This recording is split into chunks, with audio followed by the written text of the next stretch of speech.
Vinyl tops were something that graced vehicles all the way back to the coach building era of classic vehicles, including on the car that you see here, the so-called Duesenberg 20 grand, and it was nicknamed that because it cost 20 grand for the buyer to buy back in the day, the equivalent of about $500,000 today. So very expensive car at the height of the Great Depression. If you're driving around $500,000 car at the height of the Great Depression, you're clearly a very wealthy figure.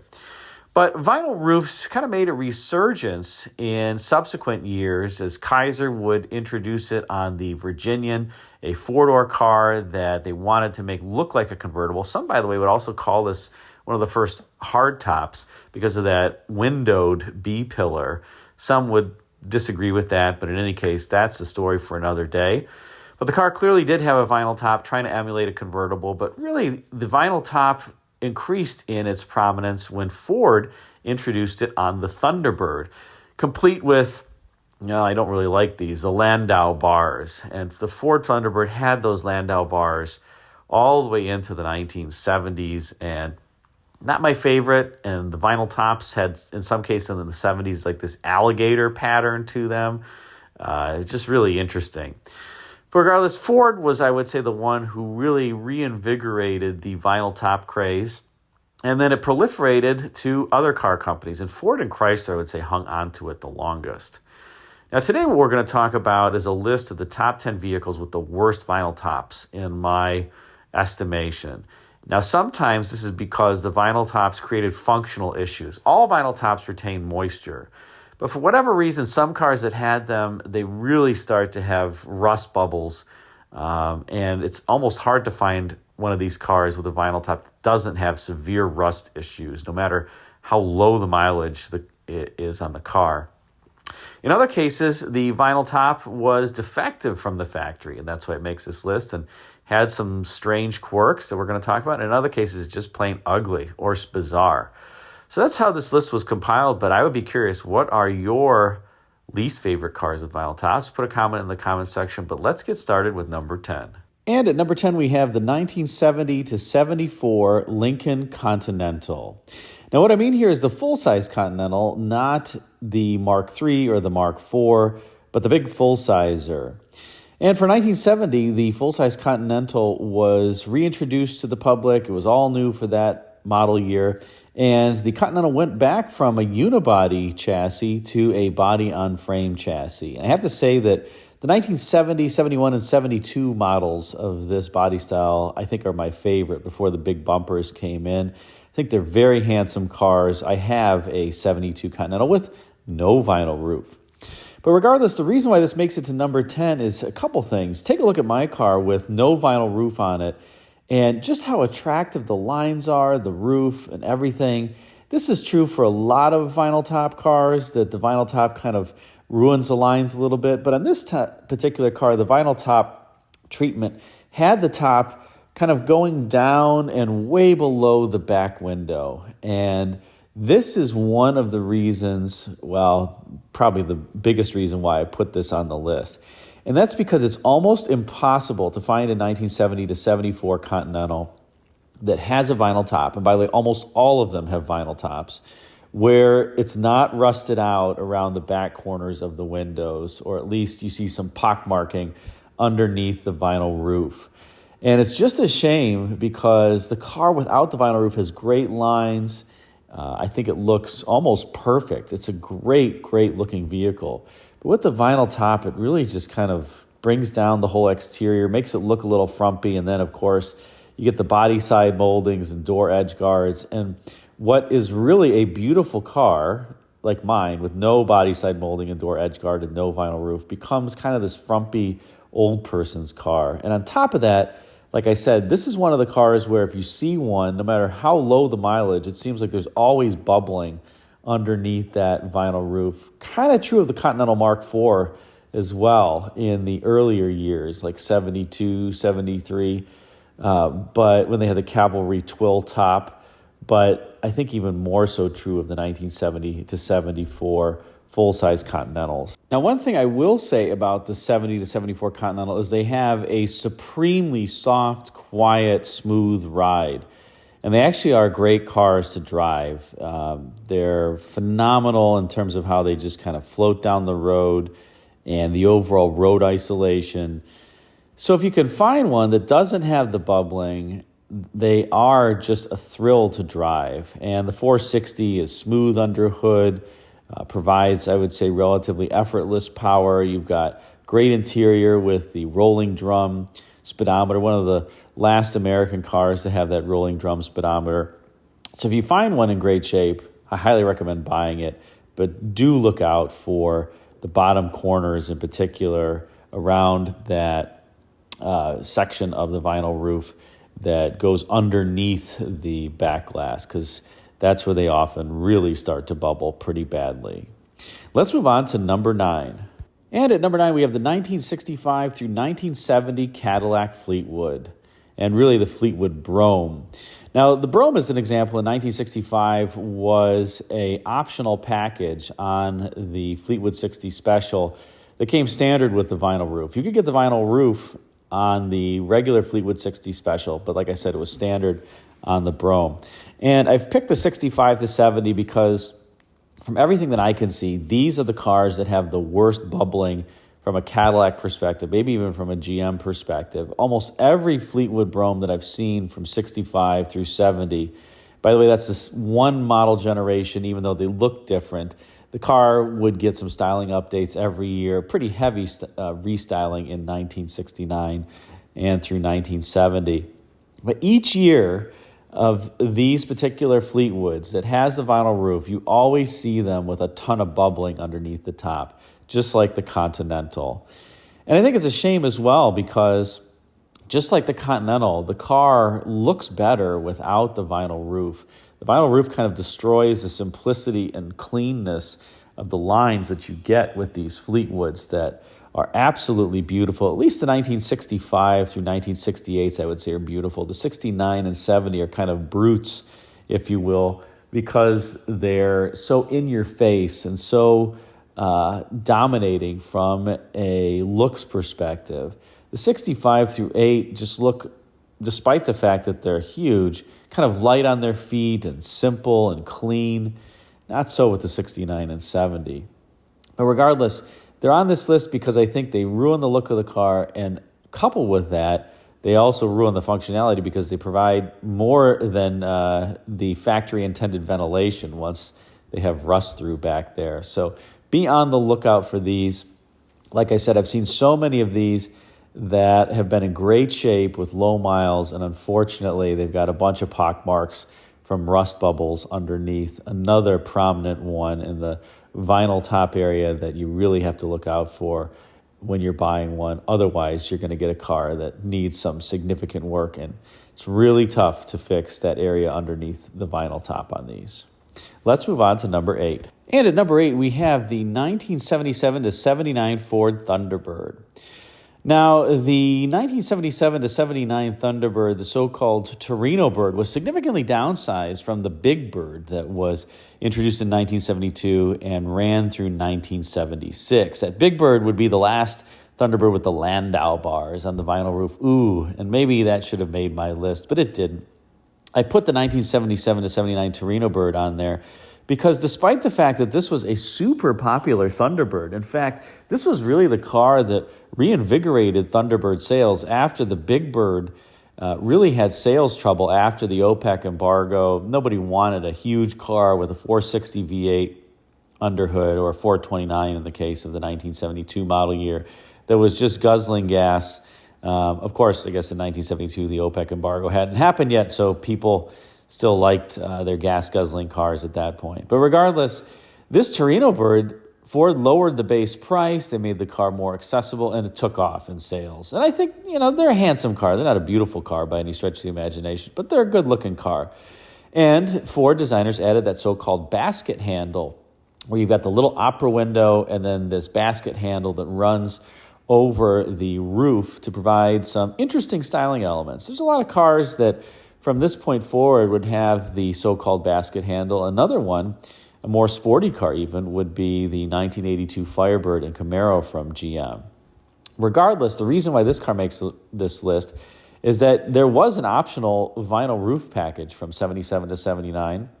And there actually were a couple different styles that you could get. One was just kind of the quarter toupee behind the basket handle. But the one that makes this list is the toupee that's in front of the basket handle and behind the basket handle. So Ford trimmed the vinyl top, and the vinyl top workout on this car was such that you got the vinyl in front of the basket handle and behind, and I just think that it looks ridiculous to have this basket handle in the middle and then the vinyl roof in front of and behind it. And I don't want to say it ruins the lines of the car because the car doesn't necessarily have that great of lines to begin with, but like I said, it was a handsome car, a very popular car, certainly one that sold well with buyers. I don't think that the vinyl top did anything for it. It just kind of made it worse. And I will say, unfortunately, while these were a huge sales success and not bad cars overall, they are kind of a letdown to me versus the prior generation car. There were a lot more components that were shared with the Torino on the 1977 to 79s than the previous generation. And I think that created some unfortunate issues for the car. It just felt a little bit more tinny and less substantial. And of course it was. It was a lot smaller and lighter.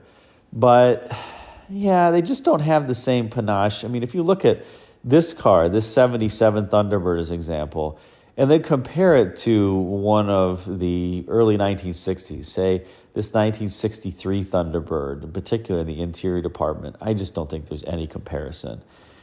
Some of that was by design, Ford moving the Thunderbird down market to try to get additional volume, and some of it was just a function of the times. And Ford Motor Company not doing all that well during this time frame after the first OPEC embargo and trying to save a few pennies.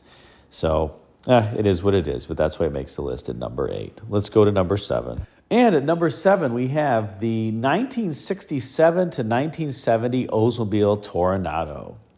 Now, I didn't put the 1966 on here because, to my knowledge, you couldn't get an optional vinyl top on the 1966 Tornados, and you certainly really don't see any 1966 Tornados really with them.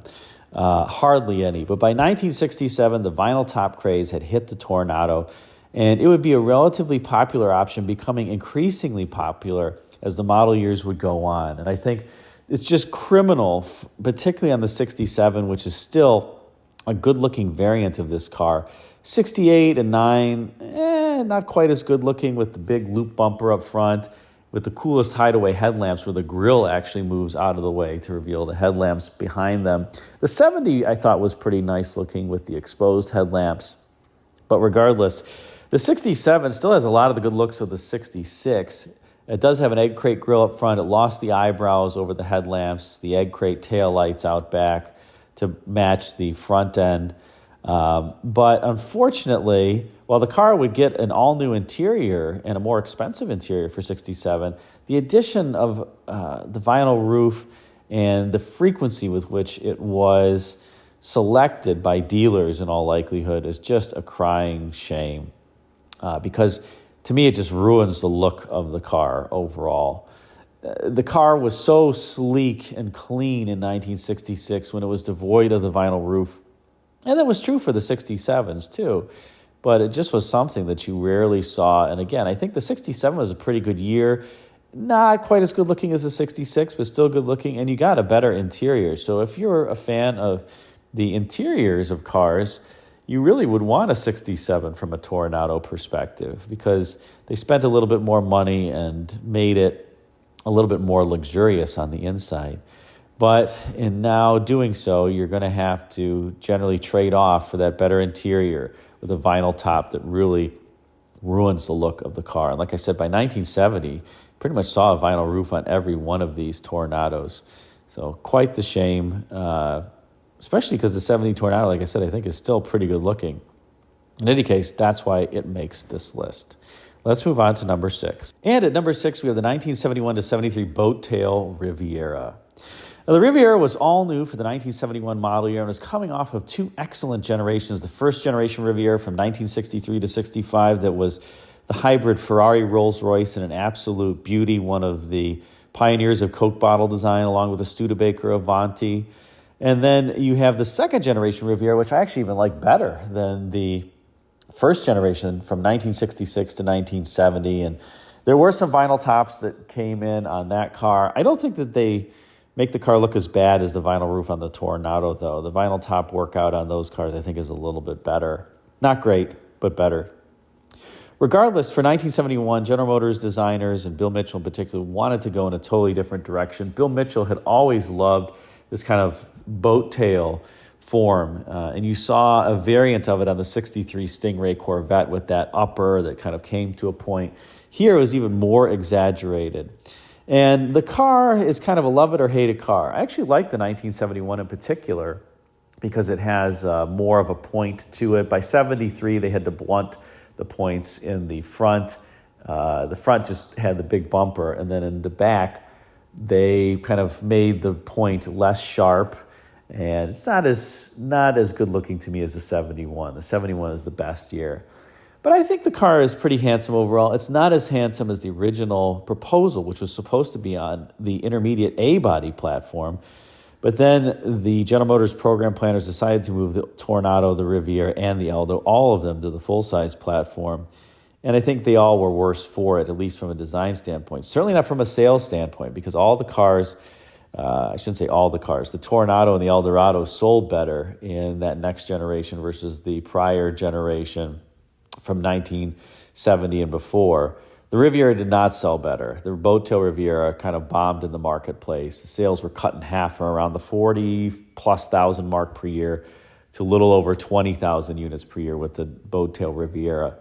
But the criminal thing about the boat tail Riviera, beyond the fact that it got moved to the full-size platform, was the option of the vinyl roof on this car. And I think, the vinyl roof on the boat tail Riviera just does not look right at all. If you're going to do the boat tail, just have it be clean and seamless and no vinyl top. And this one makes the list because I think the vinyl roof just ruins the look of the car. Now, the boat tail Riviera, like I said, has some issues. It had to share the A-pillars, the front glass, the door glass, and other components with the full-size B-body car. So the touchdowns of the A-pillars are far out and wide, and the car has these lines that really want to reach around the car and make it more dramatic, and they just can't because the B-pillar touchdown is so wide. And I think that maybe that's another reason why the vinyl roof just further deteriorates the look in my eyes. But regardless, pretty good cars. Interesting, on the interior, they had the dual cockpit theme, at least for a few years before they would commonize the dash with the other Buicks of the era. So if you find one, get it. They're cool cars, but hopefully you find one without a vinyl roof. Let's move on to number 5. And at number 5, we have the 1965 Chrysler New Yorker Town and Country. Now, for 1965, the Chrysler designs were all new, and Elwood Engel, who had been installed as Chrysler's design vice president in 1962 after Virgil Exner was fired, finally got his way with the design. And Engel came from Ford, where he had worked in the 1961 Continental. And you see quite a bit of the Ford themes, I would say, in Chryslers of this era. But I will say Engel, I think, did a better job than Ford with some of the styling. Really masterful. I never really liked the mid-60s Chryslers all that much before, but the more you look at them, the more you really realize how unique they are. And the 65 New Yorker, not the Town and Country, is one of my favorites, particularly with the kind of white taillights that were available for the first part of the year. I think that there were complaints about them, and then they switched them mid-year. But the car, I think, is just a great looker. Now, for 1965, this would also be the inaugural year for Chrysler to put a vinyl roof on a wagon. Yes, because that's exactly what you wanted, a vinyl top on your wagon. And no, Chrysler was not the only one that did this. I've certainly seen some Ford wagons with it too. But Chrysler's the only one that I know of that did the vinyl in such an interesting treatment. They didn't have vinyl over the entire roof.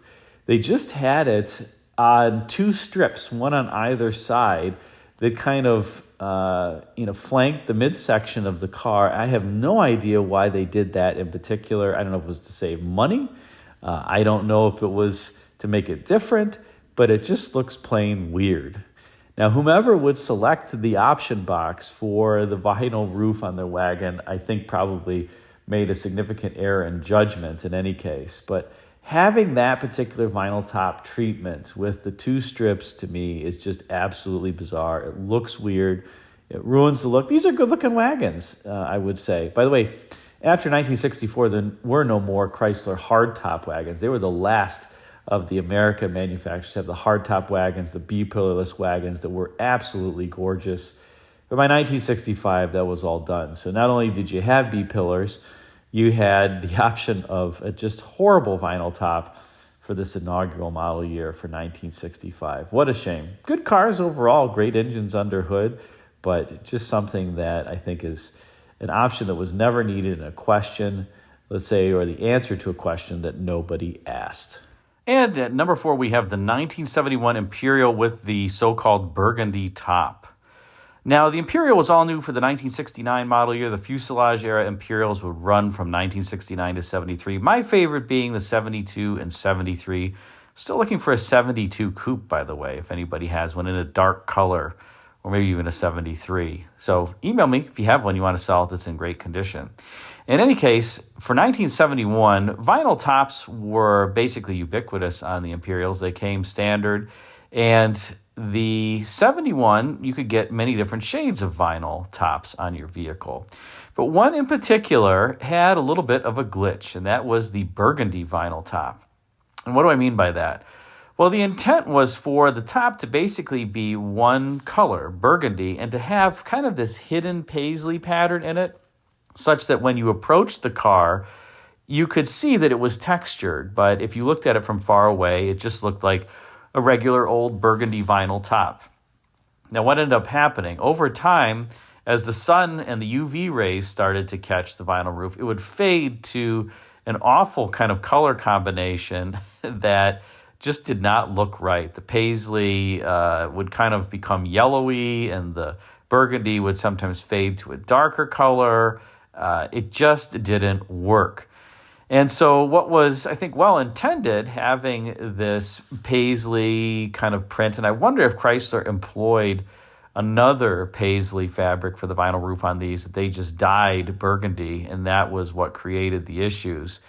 Because it seems strange that it would just fade to that strange color and really the not too distant time frame and with not much UV exposure.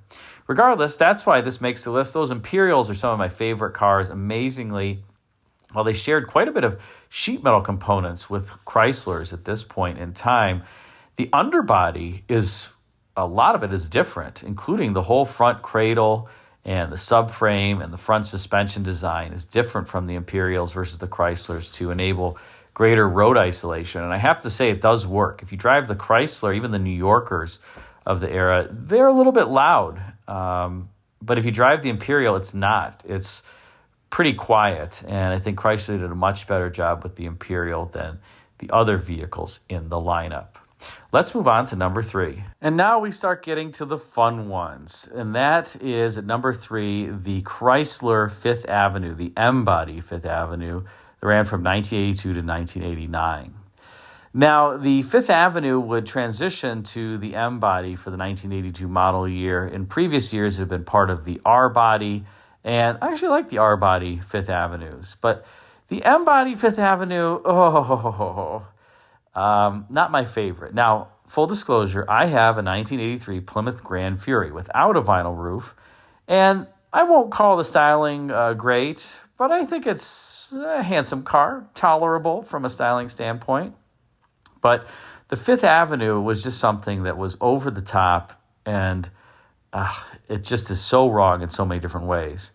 Now, one of the things that Chrysler tried to do was change the roof line, the C-pillar roof line of the old Aspen and Velaris, and like my Grand Fury as well, by putting a fiberglass cap over that area of the roof so that it became a more vertical C-pillar and fatter as well.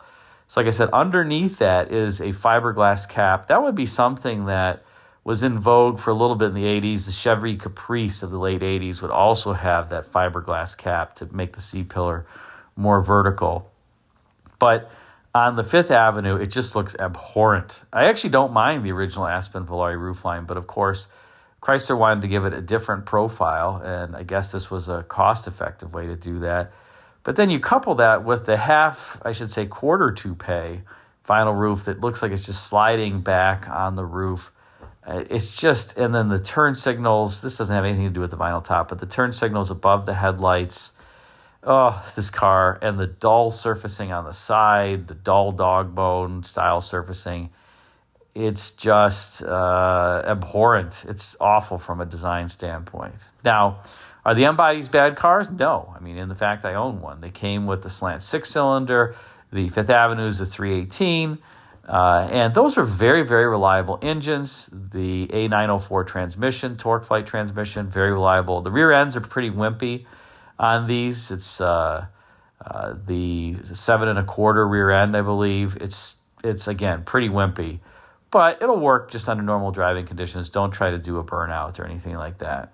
But regardless, the vinyl roof on these, I think, is just, I have no adjectives to describe it. It's just terrible looking. It's the only thing that I can say about it. So that's why it makes this list. And now we get into number 2. And at number 2, we have the 1990 to 1993 Imperial.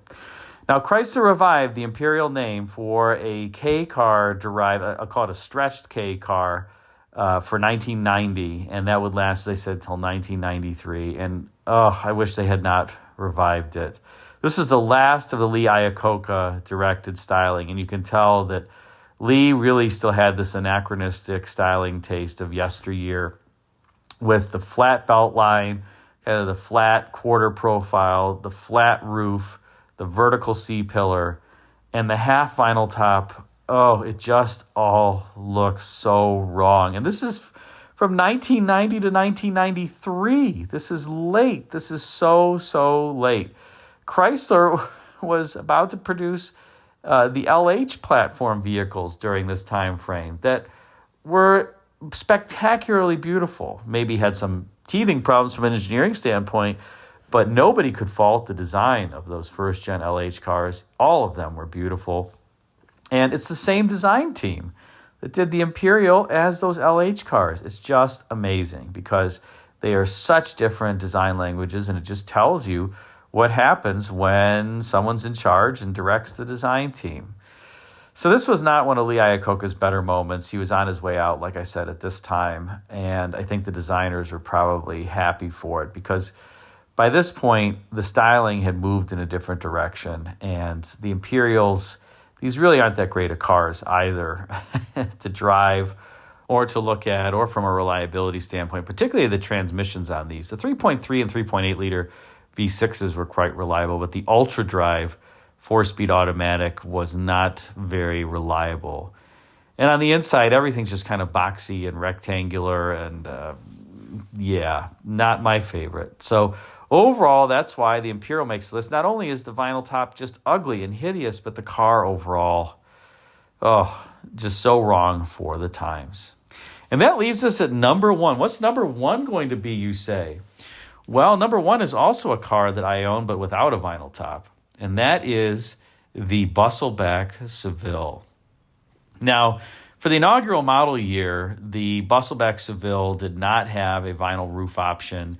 And I think it took a couple of years. It's a bit hard to say when it was introduced. It certainly was by the 1983 model year. And you could tell the designers were just forced to put this on, and they did not want to do it. And I loathe this vinyl top on this car. The Bustleback only works without a vinyl roof, and I think it works well. I really like the design. Some people obviously don't. That's okay. It's polarizing, but like I said, I enjoy it. Unfortunately, with the vinyl roof, it just looks terrible, and it has these faux carriage bows, and it's puffy, and it's padded, and it ruins the look of the car. Much more so than I think a vinyl roof that didn't have any padding and didn't have the fake carriage bows.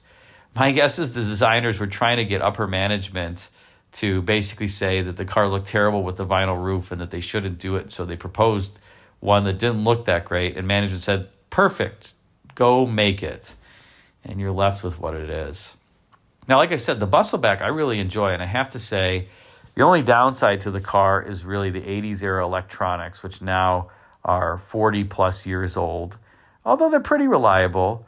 and the HT 4100 engine from the 1982 to 1985 model year. So if you get a 1980 or 81, even if in 81 it's got the V8 6.4, you can unhook that. The standard diesel engine in the first couple of years, you probably want to stay away from that. But they are nice cars, and I have to say they're very, very smooth and quiet on the highway. Very smooth. Modern luxury car, smooth and quiet. So they have that going for them. And if you get one with the HT 4100, just get it with low miles and take care of it. Change the coolant every year or two. Change the oil every 2,500, 3,000 miles. And it should last if you don't push it. I've had, 4 HT 4100 powered cars, and I haven't had a problem with any of mine. But I've babied them, and I don't drive them like they're hot rods. So, but this vinyl roof on this Seville, I think, is absolutely horrible, and that's why it makes it to number 1 on the list. Did I forget anything? Put a comment in the comment section and let me know. Thanks again for watching.